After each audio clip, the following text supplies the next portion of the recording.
세상을 살아가는 동안에 나의 힘을 의지할 수 없으니 기도하고 낙심하지 말 것은 주께서 참 소망이 되심이라. 주의 길을 걸어가는 동안에 세상의 것 의지할 수 없으니 감사하고 낙심하지 말 것은 주께서 참 기쁨이 되심이라.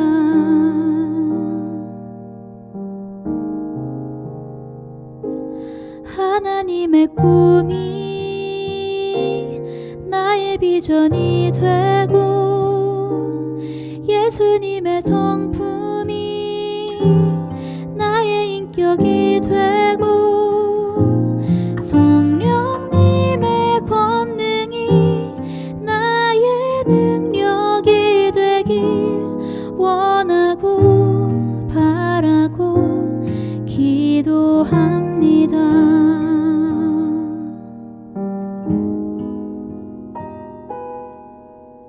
주의 길을 걸어가는 동안에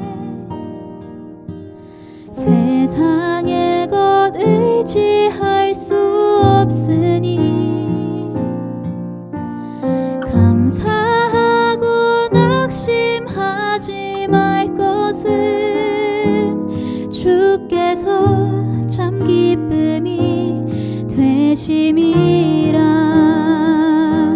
하나님의 꿈이 나의 비전이 되고 예수님의 성품이 나의 인격이 되고 성령님의 권능이 나의 능력이 되길 원하고 바라고 기도합니다.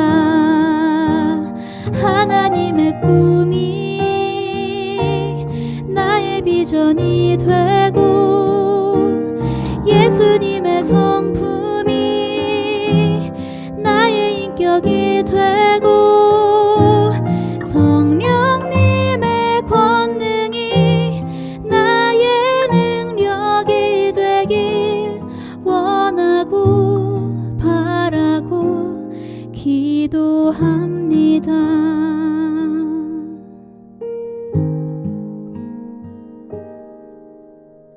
이 세상을 살아가는 동안에 나의 힘을 의지할 수 없으니 기도하고 낙심하지 말 것은 주께서 참 소망이 되심이라.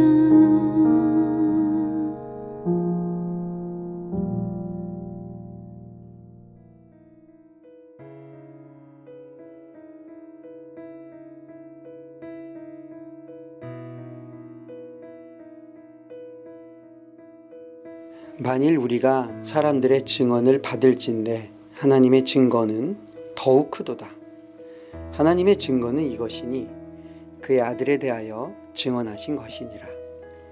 하나님의 아들을 믿는 자는 자기 안에 증거가 있고 하나님을 믿지 아니하는 자는 하나님을 거짓말하는 자로 만드나니 이는 하나님께서 그 아들에 대하여 증언하신 증거를 믿지 아니하였음이라.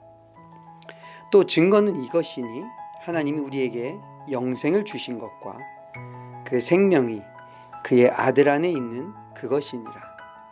아들이 있는 자에게는 생명이 있고 하나님의 아들이 없는 자에게는 생명이 없느니라. 내가 하나님의 아들의 이름을 믿는 너희에게 이것을 쓰는 것은 너희로 하여금 너희에게 영생이 있음을 알게 하려 함이라. 아멘.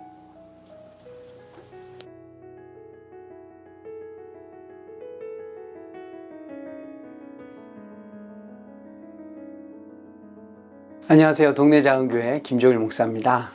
오늘 하나님의 증거라는 제목으로 요한일서 5장에 있는 말씀을 중심으로 함께 은혜를 나누려고 합니다. 초대교회가 가지고 있었던 가장 큰 난제 중에 하나가 있습니다. 그것은 바로 예수님에 대한 고백입니다.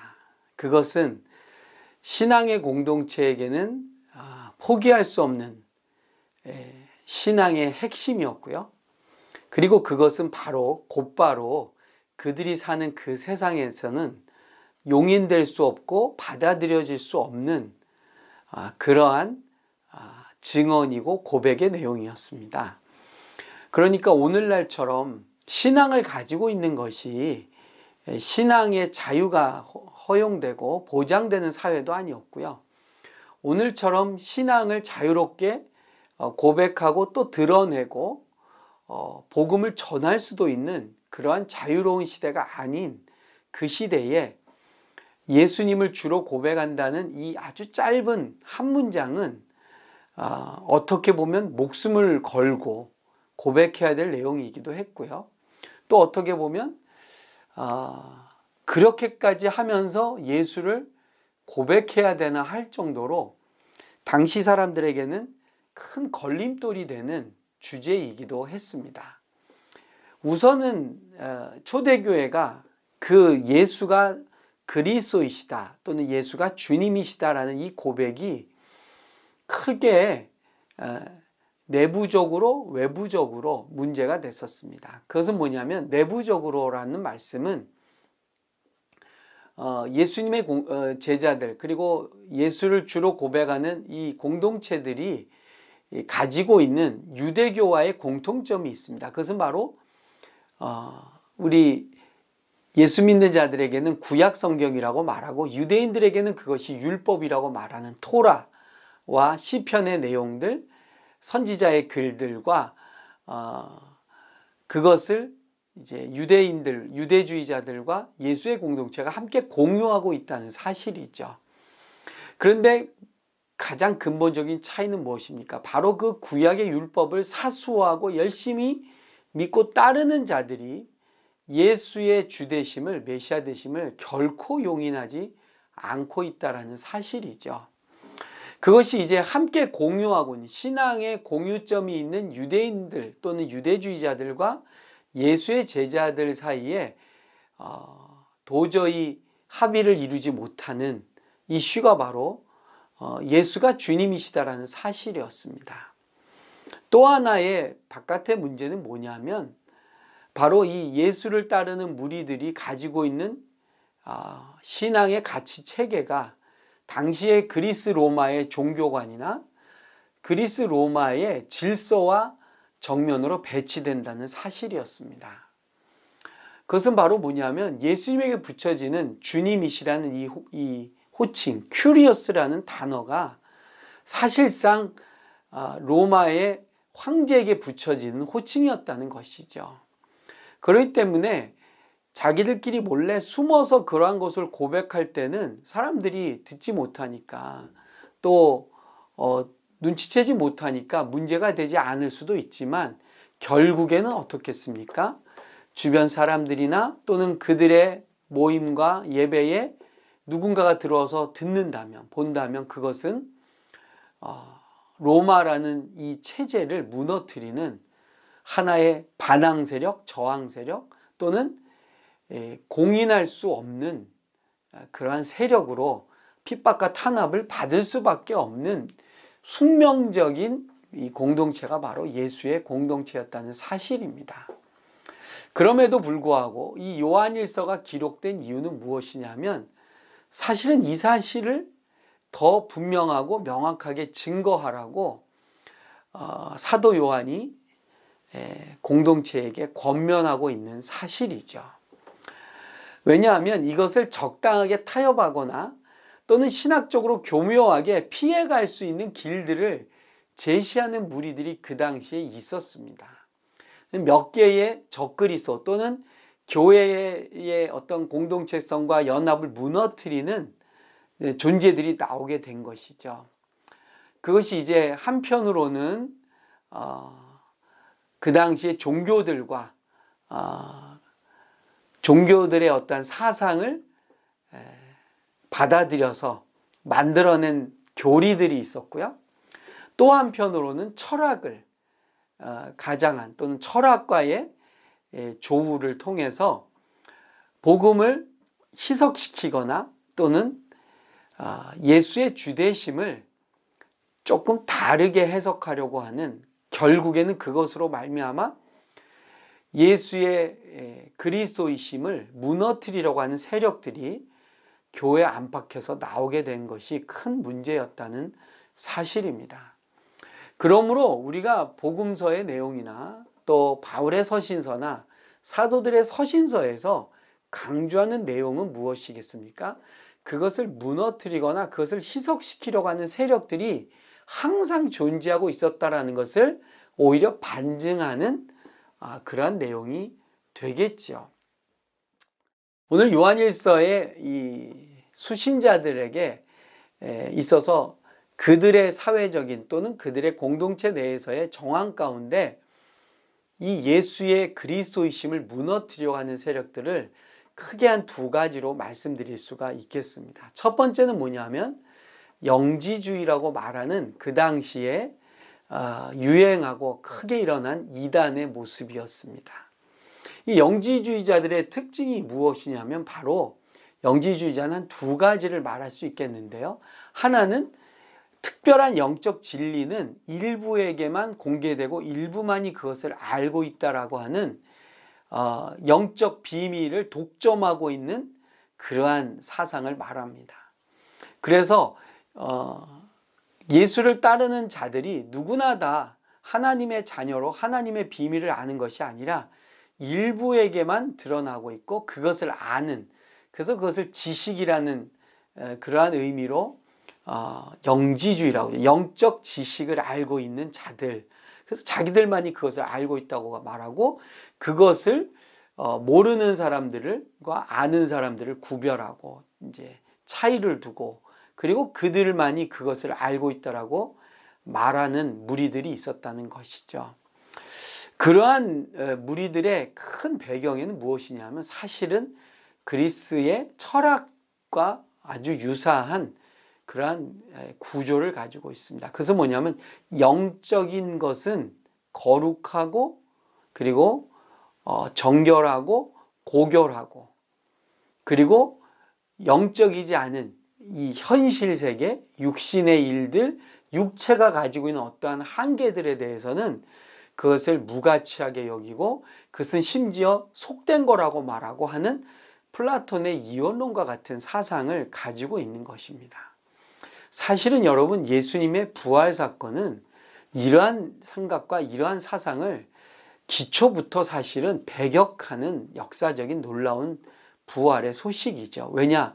예수님은 영으로만 부활하신 게 아니라 몸으로 부활하시지 않았습니까? 육체의 부활을 말씀하고 있죠. 그런 면에서 보면 예수님의 부활 사건은 영지주의자들의 사상을 결코 용인하거나 그것을 허락하는 그러한 증거가 될 수가 없는 것이죠. 그럼에도 불구하고 이 그리스의 사상과 철학과의 연관 또는 무언가 그것을 연결고리를 만들 수 있는 영지주의는 나름 매력적으로 보이기도 했습니다. 또 하나의 요한일서의 배경 속에 나오는 이단의 특징 중에 하나는 뭐였냐면 바로 영지주의하고도 관련이 있는 것입니다. 뭐냐면 예수님이 하나님의 아들이 어떻게 몸을 입고 이 땅에 오실 수 있느냐라는 의문에서부터 출발한 잘못된 사상이었습니다. 그 사상의 특징이 무엇이냐면 예수님은 하나님이신, 신이신 하나님이 어떻게 이 세상에 이 더럽고 추하고 한계가 있고 그리고 거룩하지 못한 몸을 입고 오실 수 있느냐 해서 예수님의 인성을 부인하는 사상이었습니다. 그것을 조금 어렵게 이단으로 명명된 표현이 우리말로는 가현설이라고 부릅니다. 가현설. 한자로 말하면 거짓 가짜가 되겠죠. 그리고 현현했다. 그러니까 진짜 하나님의 아들은 몸을 입고 오신 게 아니라 몸을 입은 것처럼 보인다라는 의미입니다.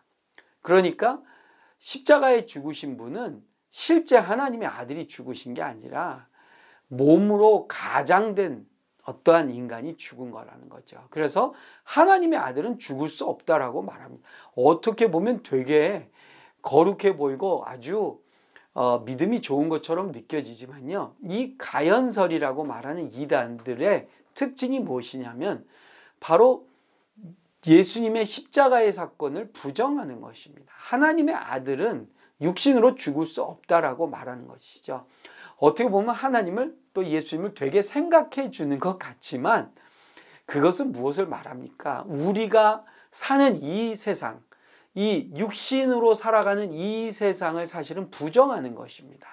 이것은 그냥 환상에 불과하고 이것은 저급한 것이고 진짜 세상은 보이지 않는 영적인 어떤 세계가 있는 것이기 때문에 예수님이 여기서 하신 이러한 모든 사역들은 그건 진짜가 아니라고 말하는 것이죠. 그러면 하나님이 이 세상을 사랑하셨다라는 말은 뭐겠습니까? 그리고 하나님이 이 세상을 창조하셨다는 창조의 그 놀라운 말씀들은 다 허구가 될 수 있는 것이죠. 그래서 초대교회의 이 가연설이라고 말하는 도센티즘이라고도 말합니다. 헬라어 도케오에서 나왔는데요. 뭐뭐처럼이라는 그러한 의미의 뜻이 되겠습니다. 그러니까 예수님이 인간으로 오신 게 아니라 인간처럼 보였다라고 말하는 그러한 의미로서 이 가연설 이단들이 그 당시에 팽배해 있었습니다. 그런 의미에서 보면 예수가 그리스도이시다, 예수가 주님이시다라는 것은 이러한 그 당시에 이단 사상들, 그리스의 철학과 혼합되어 있는 잘못된 교리들, 그리고 유대주의자들의 주장, 그리고 로마의 종교들과 철저하게 구별되는 아주 독특하고도 분명한 초대교회의 고백이었다라는 사실이죠. 그런 면에서 오늘 요한 사도는 몇 가지 중요한 하나님의 아들 예수 그리스도에 대한 증거를 우리에게 소개하고 있습니다. 첫 번째는 무엇이냐면 하나님께서 이 일에 우리에게 증인이 되어 주셨다라는 것입니다. 오늘 말씀에 보면은 하나님께서 증거가 되셨다라고 이렇게 표현하고 있습니다. 무엇이냐면 그 하나님의 증거는 이것이니 그의 아들에 대하여 증언하신 것이니라 그럽니다. 하나님이 내 아들이라고 예수 그리스도에 대해서 증언하셨다라는 것이죠. 여러분, 누가 증언했느냐가 중요하지 않습니까? 하나님이 증언하셨다고 그러면 우리는 거기에 대해서 거부할 수 없고 부인할 수가 없죠.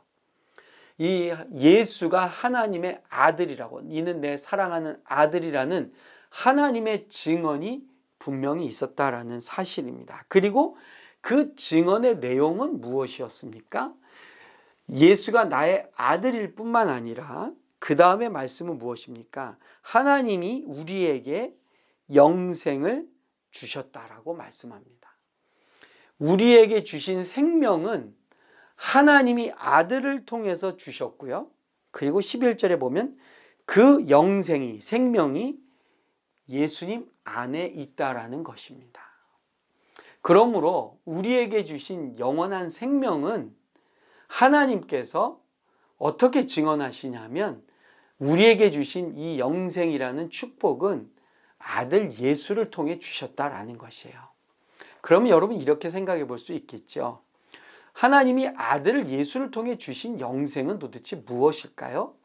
영생이란 말 자체는 헬라 말로 조에라는 뜻인데 이게 생명이라는 뜻입니다.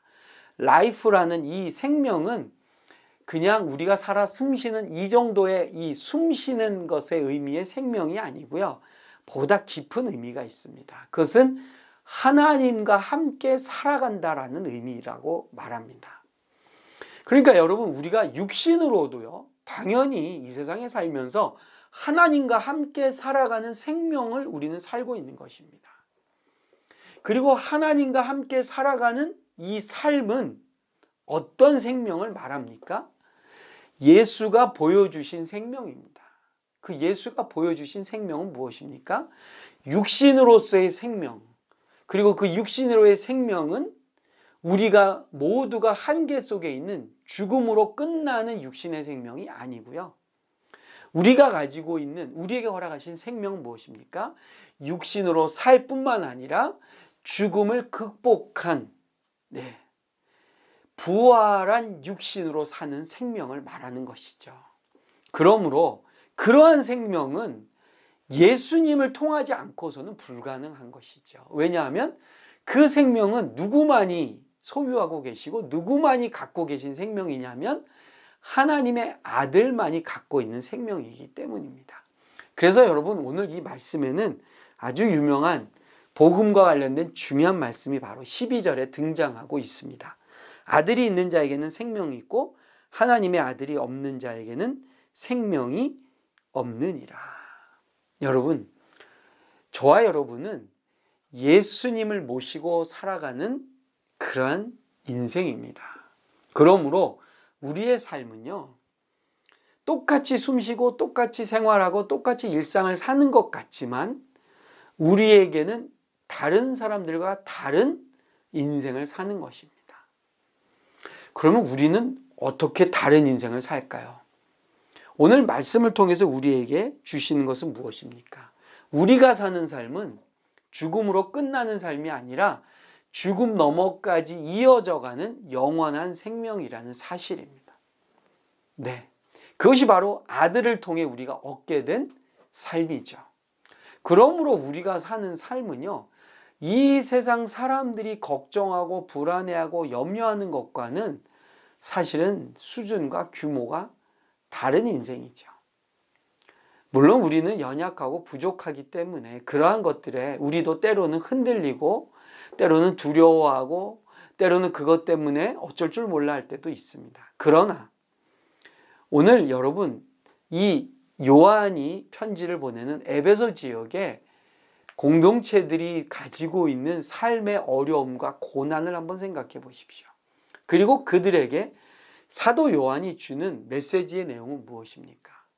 우리는 다른 인생을 산다는 거예요. 우리에게는 이 세상 사람들이 말하는 것과는 다른 생명을 갖고 있다는 거예요. 그것은 육신이 없는 영혼만을 말하는 그러한 인생도 아니고요. 그것은 모세의 율법으로 끝나고 더 이상 우리를 위해서 하나님이 아들을 보내셨다는 것을 인정하지 않는 유대인들이 가지고 있는 그러한 신앙도 아니고요. 그리고 로고스와 이데아의 세계만을 말하면서 이 현실 세계에 대해서 염세적으로 또는 쾌락적으로만 해석하는 그리스의 가치관도 아니고요. 우리는 육신을 갖고 있지만 이 육신이 죽음을 이긴 영원한 생명으로 우리를 인도하시는 아들 예수님의 삶이 우리에게도 허락되었다는 전혀 새로운 인생관, 전혀 새로운 세계관을 갖고 사는 공동체라는 사실입니다. 오늘날에도 여전히 이 세상에는 문제가 많습니다. 그리고 여전히 인생에 대한 고민과 갈등 속에 살아가고 있습니다. 어떻게 하면 더 잘 살까? 어떻게 하면 오래 살까? 어떻게 하면 내 자식들에게 좋은 것을 물려주고 삶을 끝낼까? 여러분, 우리는 세상 사람들의 고민과 다른 삶을 사는 자들입니다. 우리는 이 세상 사람들과는 구별되는 가치관과 세계관과 그리고 시간의 개념을 갖고 사는 존재들입니다. 그 가장 기본적인 그리고 근본적인 차이점은 무엇이냐면 우리는 예수를 주로 모시고 예수가 그리스도라고 고백하는 존재들이라는 사실이죠. 우리가 이 세상 사람들과 구별이 안 되고 대조가 안 되고 차이가 없다라는 것은 무엇이겠습니까? 우리 자신을 돌아봐야 됩니다. 우리 안에 정말 예수가 계십니까? 우리 안에 정말 예수의 십자가와 예수의 부활이 있습니까?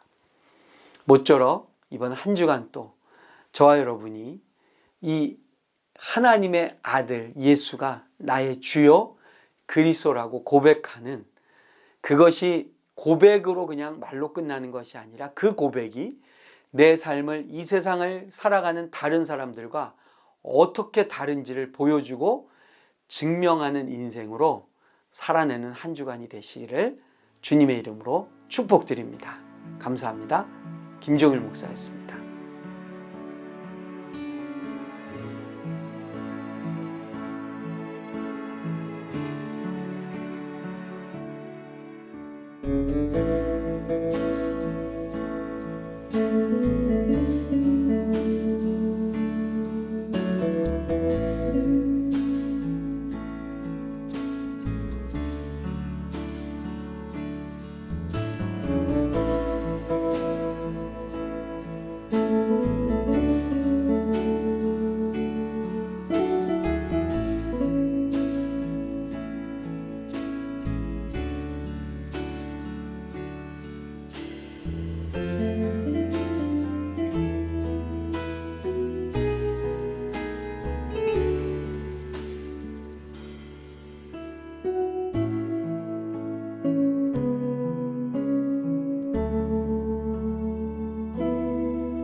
지금은 우리 주 예수 그리스도의 은혜와 하나님 아버지의 사랑과 성령님의 인도, 보호, 교통하심이 형제들에게, 자매들에게 온 세상 위에 함께 계실지어다.